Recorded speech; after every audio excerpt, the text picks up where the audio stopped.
escape. Let's go. Let's do this thing. Do the accents the whole time? You what? Are we going to do the accents the whole time? I think we can think about it. I think it makes sense. I read something one time that if you say things in a British accent, people think you're more intelligent, so they're more likely to believe you.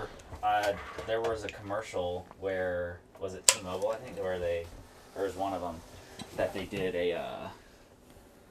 they got a British guy, literally just because it and they said that. Increased the value. Didn't they say it in the they commercial even said too? It in the commercial. Like, yep. No shame. Yep. So.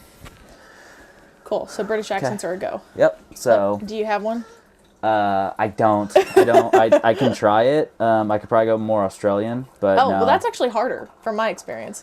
Yeah, but no, I'm good. I'm perfectly fine not. So. Okay. Week 2. Yeah, week 2. Okay. The people have spoken. We asked for feedback from kind of everybody. Yeah. So, some of the big things, hit a few of the big things that we might cover in the future, not necessarily today. But the MOOV, obviously, like the biggest release that we've done. When was the LIV release? That was the... the LIV released. So we would have released the LIV back in 2020... half year 2018, I believe. So a while. Yeah. Been in a hot minute. Yeah. It transitioned, I think, in the second half of 2018. Just kind of like everything we do, we don't necessarily just start building a new design and just all of a sudden just bring it out. We typically do like soft start, soft transition, whatever you want to call it. And the Go model transitioned into the LIV model, and there was, oh my gosh, there was 4 or 5 variables of the Go to the actual LIV you see today. Okay, I didn't even know that. Yeah, bed stayed the same. The main thing that we focused on was getting rid of the power box, so you get a jump seat back. But there's probably about 10 vans floating around the country where they are kind of half between a Go and half between a LIV. Which the biggest transition is taking the power box from the slider door and putting the power in the driver's side rear box. We did that mainly so probably 2 reasons, maybe 3 reasons. You could go to 8 passenger seating. So the Go capped at 7 before, and we were able to take it to 8. So that's one transitional difference. The other thing is that the power box wasn't super efficient for space. So what we did was we took the power underneath the bed, because in a lot of ways that's your garage area, that's where your gear slide is. Yeah. You can use the space to the sides under there, but it's over time just became more difficult that we realized that the seat space and the open floor space was more valuable than having a cubby underneath your bed. Yeah. So we transitioned the power system over. That helped us really re-look at how we were wiring. It massively cleaned up our wiring and our production. So it allowed us to take every van at that point in production and go from the perspective of every unit at that time was built 30% the exact same way. Your insulation, your AC, your air vent, all your holes that we're cutting in the chassis they're all identical. You could do 2 air vents versus like an air vent and AC, but your dual air vent spots were exactly in the same spot every time. So the transition from the Go model to the LIV model, there was a ton of benefits to the end user and the customer at the end of it all, but it was also a massive step for Vandoit with efficiency, production, quality control. It massively benefited. But we transitioned. We started with the idea of transitioning the power box. Let's see. We started transitioning, and it took us probably 6 months to 8 months to actually finally make the leap, and there was no more Go. LIV was the new. We finally released technically the LIV, but I think in that time while we're transitioning. We're still building Goes, but during that transition period, I think we built about 10 units to finally get our design where we really liked it for the new LIV. But we put the batteries under the gear slide in a couple builds. Oh, interesting. Yeah, that was a fun one. Gear slide under in a few builds. We took the power box and then just made it super slim and flat, all the way across that seating area. So that was kind of like the Rev 1, which did not give you a jump seat back, so it still stayed at 7-passenger. Did that block the 2-seater option on that side too? It did. We went all the way to it, but we sunk everything in that floor. So we technically made the power box bigger in the slider door area, but we just shrunk the height. Interesting. So then you could just open the slider door and actually like just shoot straight through that hole. Yeah. Set your fridge there. You could set stuff there, but you still couldn't do the jump seat. And then we started realizing, well, let's put the inverter in the power box. Lo and behold, we finally just realized putting all the power system back there. There was also a second piece to it, which was new technology was forcing our hand to do something different with the design with lithium. We knew that lithium was coming. We knew that we'd already been testing a lithium system, which is the same system today, which is Mastervolt. We prototyped lithium for, I think, 2 solid years. Wow. Before we ever even put it in a test unit. I mean, was that for like power reasons or like space, just not knowing, being a new product? Lithium, at the time, lithium I wouldn't say was necessarily new technology, but the overall power systems that used lithium were somewhat relatively new to the consumer world. Yeah. You had commercial applications been using lithium forever. Lithium's not, I wouldn't even call lithium a new technology anymore. There's advancements every day in it, but I wouldn't call it new. My big thing is knowing what I knew, which was very little at the time about lithium. I knew that if we're going to step in that direction, we got to find a brand where it can be battery all the way through, like the inverter, all one brand. It's all got to communicate. It's got to be safe, controllable, and have communication between the components. And slapping different brands together is just not something that I wanted to even consider for lithium, and that's why it took so long. But the LIV evolved from the Go because we knew what advancements we believed we'd have to make in the future, and that's where so much of it came from. And so, but that evolution, whatever we want to call it, that happened over the course of, probably 6 months from the Go to the LIV. And then between those two, the LIV kind of ever evolved. The first Go model didn't have a folding leaf, but we always knew we needed to, protect heads in that second row. I guess third row.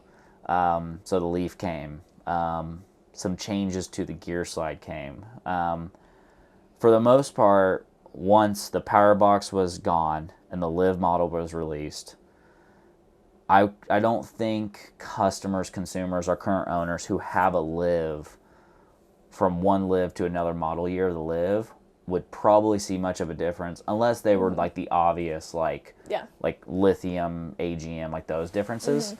But as far as the builds themselves, it was all micro changes. It was the bolts and how we attach to the ceiling for the kit. It's functionality of space and making sure the power box was back far enough so the seat would function properly. And we just kept making changes to better the quality, but I don't think that really ever changed the actual overall function and aesthetic look that people see. We changed brands for different things. For the most part, the kit pretty much stayed the same for all those years with the LIV. And so, been an evolution, but it is Old Faithful, and I love the LIV model. Was there anything similar like that with the Do? I feel like that one has, at least in my eyes, kind of been the same, at least from my perspective.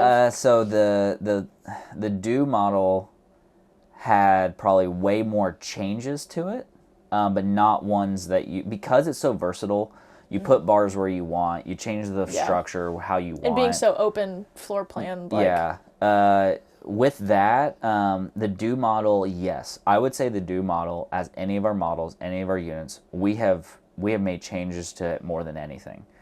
Again, none of it's necessarily crazy changes. And here recently, we've made quite a few changes to the Do model. Yeah. Really revamping it for the future. Honestly, it has a home. It's a bulletproof product. It's tested true. It keeps all the functionality of the Ford chassis, and we've made the necessary changes to it here of recent to add accessories back in. Yeah. Also, as I kind of mentioned in the last episode, Vandoit as a whole has been able to grow and really advance the way we use materials, changes, types of materials, everything because of our abilities. Yeah. I mean, we got our water jet in 2020. Yeah. We got our 2020. I think spring/summer of 2020 was when we got our water jet, and that was the first big piece of machinery. And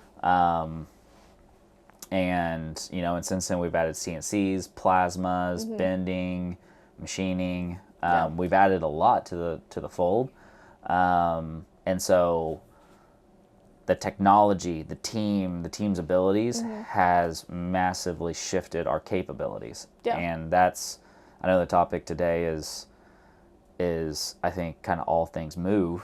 But and how all of that kind of built the foundation for the MOOV to exist. Yeah. And then even since its release, like it's had revisions and new things. There are probably things that you know about that's different with the MOOV that I don't even know about yet. Haley, I think there's things that I don't know about that's new about that Nick will probably tell me about next week. Great. So. Well, we should have him in here then at some point to talk about that. And you guys can. Yeah. So, so you're asking about the MOOV. Yeah. So all things MOOV, really, I think everybody's interested in pretty much anything you could talk about. There's a lot with, the original Transit Trail release, that build, that version of the MOOV, that was just a concept at the time, and then kind of how it's progressed, anything and everything about the materials and everything that you talked about with the machinery, how far that's like taken us, and how the commercial division, the van we're in right now, like how that build was affected from it. So there's really a whole lot. We can just pick one and dive in with it. Okay. Austin, what's our time count? Hold, please. You're at 12 minutes. 12 minutes. In or filming. less? Okay, got it. All right. Not even halfway. Not even halfway. Okay. So you got plenty of time. So do we want to do the whole history of the MOOV? I think we should. Yeah, I think that's a good place to start. Okay. So the MOOV was a catapult effect. So whenever we do anything in design, anything with product, new product, we want to test and do those things as long as we can. You want to R&D. The dream is to R&D until everything's perfect. But perfection is a massive killer, because we could be spending all this time trying to perfect a product for the consumer just to release something that the consumer doesn't want. Yeah. That's why so many startups fail. You spend so much time trying to perfect something. Eventually, you got to understand that you're willing to back your product, and you're willing to make the necessary changes to really get it in the hands, usable, tangible, and really help utilize our owners, the knowledge, get it out there to where, it can be altered over time. But the whole point is you can't send a product out the door, though, that we can't back. Yeah. And I can't say that I can say we've never done that. I've never sent a product on the road that I would say I would not back. I think there's a lot of things that we've done with customers, second customers, things like that, where we've learned a lot of things from having them try a product. And I will say we've tried a lot of things maybe prematurely. But I've never sent something out that I would say I disagree with that and I won't back. Yeah. Well, it's not like it's a surprise either. It's not like we're just sending something and then they're like, it actually doesn't work. And you're like, oh, I didn't know. You know, it's always communicated and they're willing. Yeah, so. There's always that you put a new item in and it's like, look, I know we've tested it for hours. I know I've driven it. What's it going to do with this chassis, this customer, their terrain for 10,000 miles? Yeah. Well, that's big in itself, what you said, that you test things. Yeah. Like you personally, I mean, you're driving a different van almost every week. Yeah. You know, it's just always different. And, you know, we walked into one and there's a shower pan right inside the slider door. You know, we just get random photo updates in the marketing group chat. Austin, know that Haley like, just talked about a new item that surprise. I got yelled at talking about last week. We didn't yell. It was just, but hey, it's one of those where like that's something that you tested personally, and you know, I don't know what your feedback was on like, you know, how we're proceeding with that, but I think that's like a huge thing that people want to know about, you know, future customers, even current owners who don't, you know, I think this series is a great opportunity for them to get to know you really well, and that's like a huge part of, you know, you as a co-founder, as a CEO, as just like a boss, a day-to-day engineer, you know, of this product, that's like a huge part of it. So with the shower already being mentioned, you know, in the sense of the MOOV, like the shower, and what other features have you personally tested, you know, that has undergone those revisions because of your testing? So the backbone of the MOOV, history of the MOOV, okay? That's our topic. The backbone of what you see in the MOOV is off the requests of everything we've gotten over the years on the Do and the Live. Yeah. They are our bread and butter. They're our true builds. They are tested. They're R&D. They're successful in the field. But there's always those requests. And how do you tackle those requests? Both of those builds utilize passenger chassis. They do not use cargos, so that's a big differentiator. The other thing too is maybe more built-in type components. We've always been hit with, on our Live and Do's, we've always been hit with shower, like shower's one, inside toilets one, like actual privacy is one. Seating's always been something we've accomplished, but that's still, once again, the versatility of that. And so the MOOV has been, before it was ever called the MOOV, the idea of us as Vandoit building a cargo, it's always been a discussion because our sales team would hit us constantly with it, always, about, hey, you know, there's people who are just duo drivers. They don't want all of what we offer in the back. Like, it doesn't help them. It's not beneficial to that segment. But we know that the Live and Do are just very successful builds, continue to be very successful builds. Price point, all the things that come with it, it's absolutely. Yeah. But we knew, you know, my background's economics, so I care a lot about portfolio, I care a lot about risk, you know, and all those type things. And it was 2 years ago when we built a vehicle for Salvation Army, for mobile response vehicle is what I think they call it. Mobile response / mobile support vehicle. It's on our commercial page. But when we were building that unit out, me and the team, you know, we were able to make it fully successful.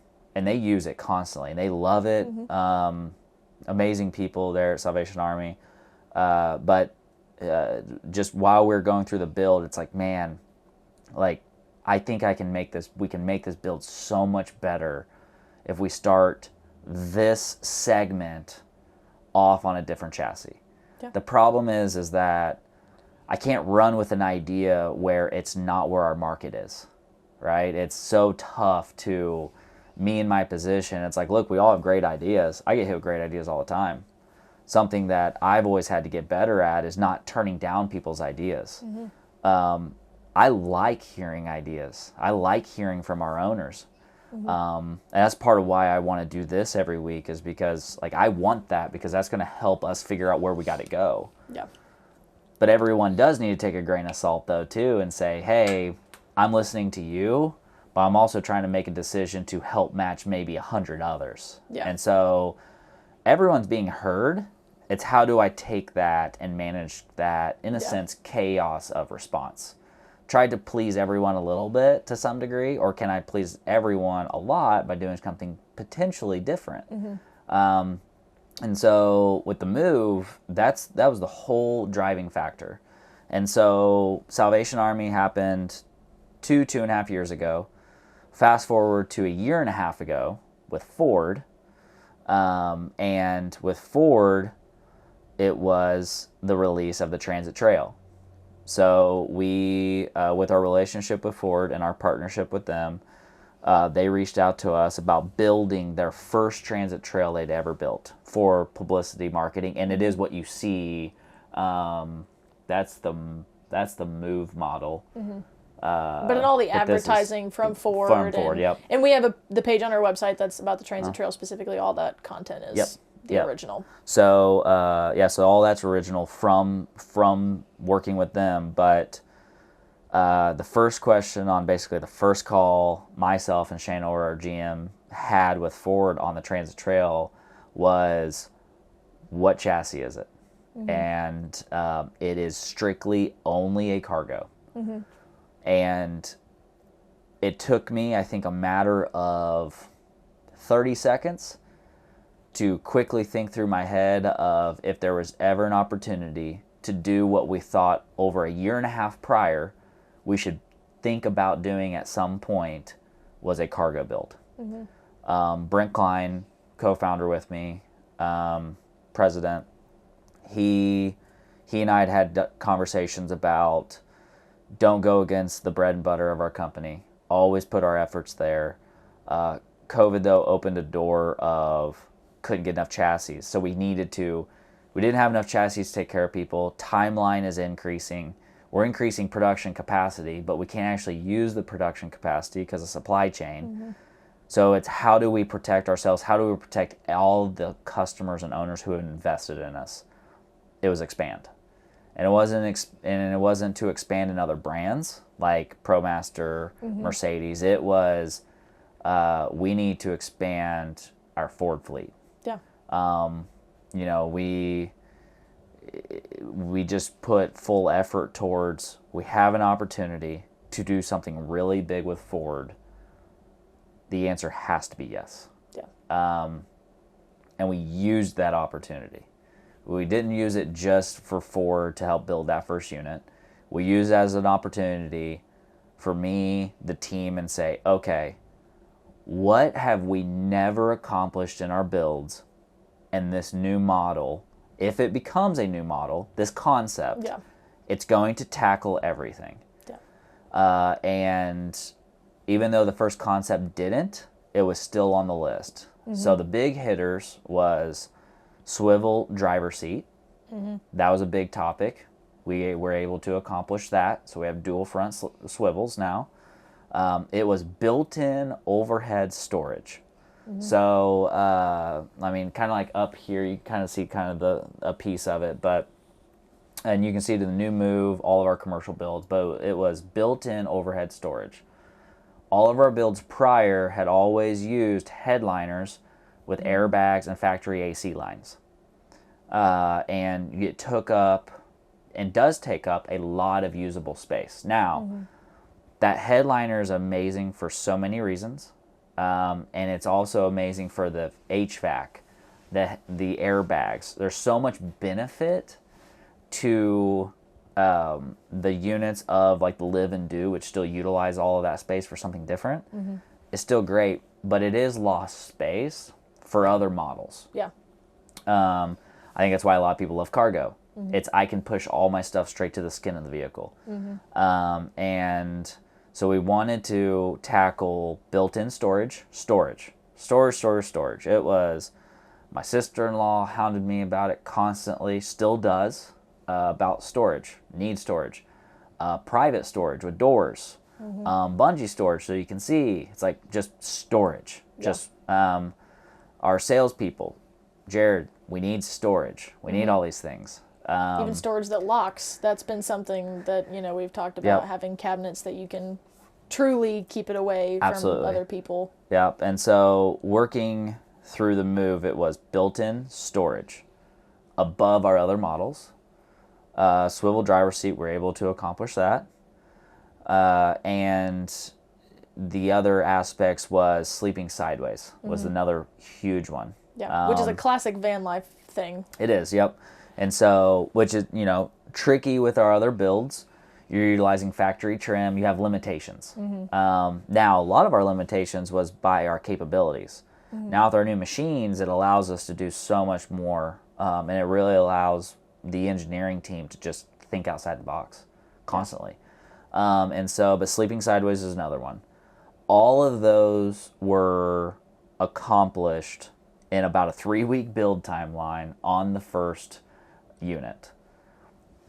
But once we released that unit, we quickly turned around and said, is this the MOOV that we're going to build for the future? And quickly we started making decisions on how do we accommodate showers?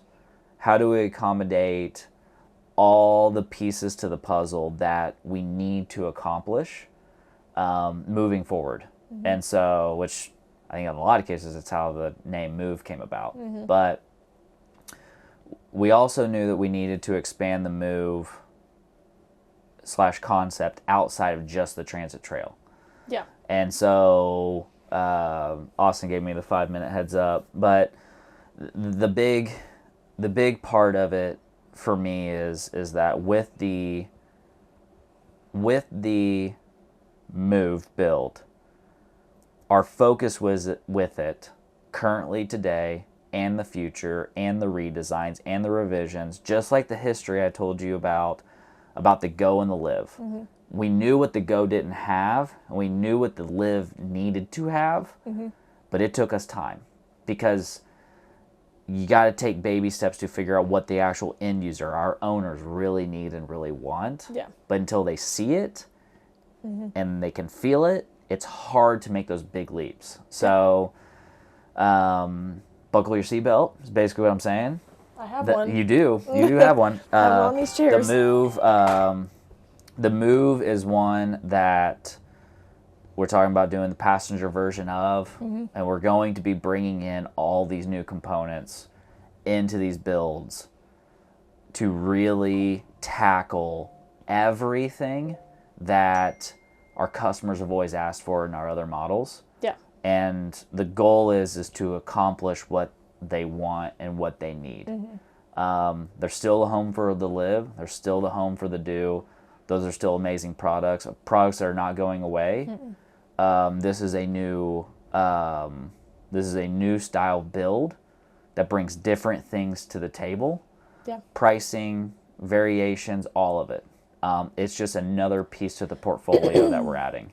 And the goal is that our new design in the MOOV allows the functionality to just only increase, and more walks of life it accomplishes their needs. And also on the commercial side, the goal is that because of the functionality, versatility, and all the things that Vandoit does and offers, we can just take care of more. And that's our goal. Sorry, got something in my throat there.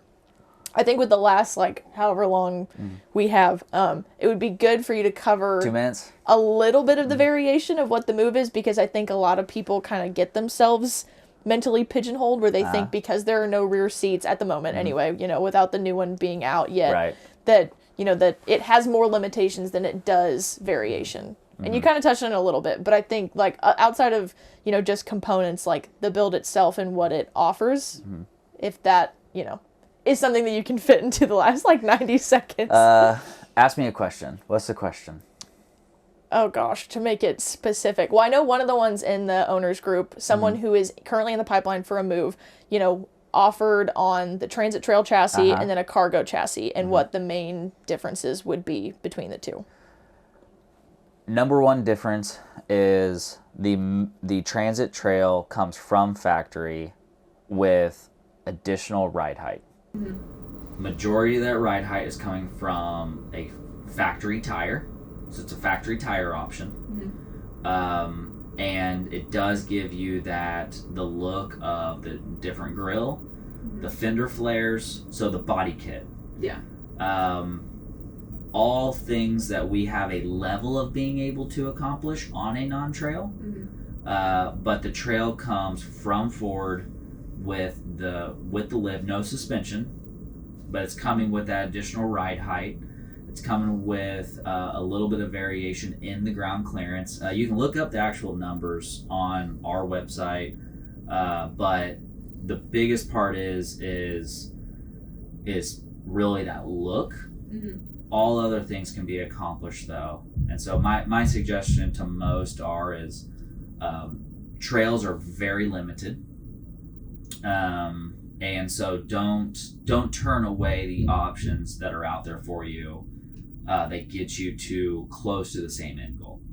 The trail is an amazing product. It offers those needs that people really want with, like I said, the ride height and the look. And again, that factory tire, that is a big deal. All things can be accomplished in other routes. Pricing is obviously kind of something that I would just say don't ignore. Compare your apples to apples. Work with one of our gurus. They can help walk you through the comparison. It works for either side. It goes both ways. So we have trails currently in the production line. We have people who have hopped over because of availability, and that's a big one. Is probably don't wait for the trail. You can move probably today with something else.